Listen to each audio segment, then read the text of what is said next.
My name is Ronney Mulongo. I work with Private Sector Foundation Uganda. I'm the manager member services. Previously, this thing of, I'll call them digital skills. Some of us have been moved through the PO box world and so forth. And you know how the whole evolution of digital skilling has come in place.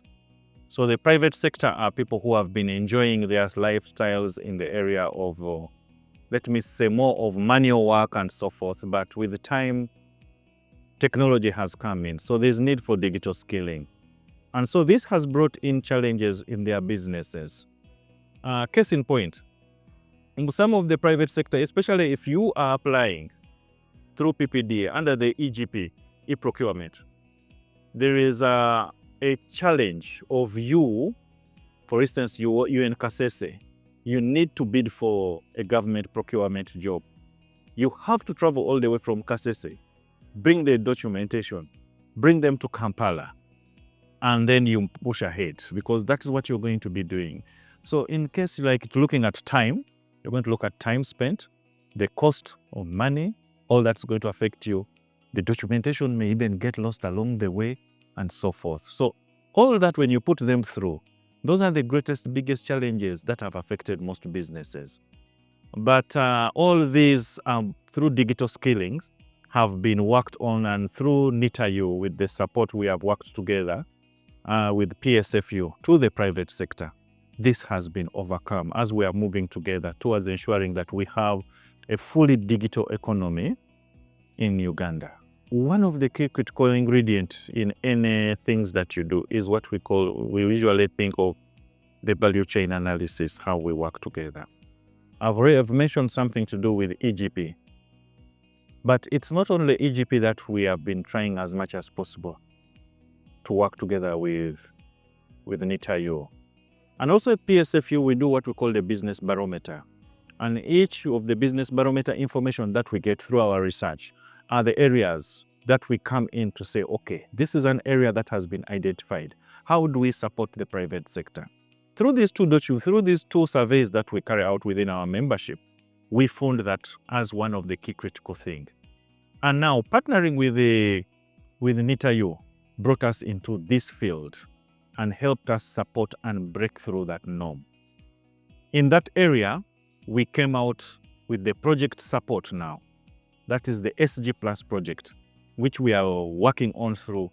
And that brought in another partnership in the value chain because the key critical one was, one, bidding for government jobs. We are having a challenge.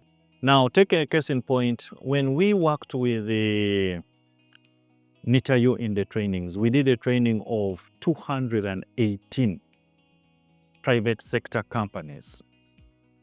Now, having done the training of 218 private sector companies, around 41% we got a result at the time. 41% were already using it which was a plus.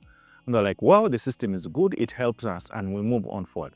Although the challenge is that some of the end users, when we did the training, is that they left the organizations they were in. That means we need to continue doing another training. It has to be a recurring training. Although we have the trainers already done, we have taken through, but also we need NITA-U. We come out and see how we can go on with the training systems to move on forward for the private sector to gain more of that. And the beauty is, with NITA-U coming on board and doing the partnership, this training has supported us to reach all over at grassroots levels. The UGHub itself is a very good tool. Let me use it as a tool, which is very good at data integration. And to us, the private sector, it's one area that we feel we can still work more with NITA-U to get down to the grassroots, since we already have a long-standing partnership into this area. Being that this tool gets more information to ensure that they achieve what their businesses would want them to get. Business has only one, it has one language, but which language can either manifest into a profit or a loss.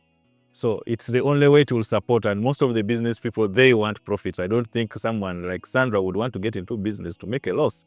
You'll want to make profits to ensure that the business is running. So the UGHub has come into that area to support the private sector into these areas of ensuring that what are those key things that can help you make that language of making a profit. We are going to work more with the NITA-U into this area to ensure that we support the private sector to benefit into this area of UGHub, to grow their businesses.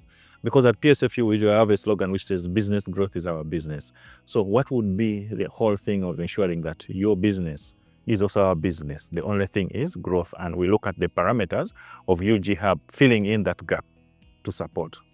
Going forward, I'm looking at us making sure that this is strengthened more from the side of both, we call it PPP, public-private partnerships, where we can work together to achieve a certain goal. Because our president has always said that we are into a private sector-led economy. And being that we're in a private sector-led economy, digital skilling is one of the key critical things that is going to push us.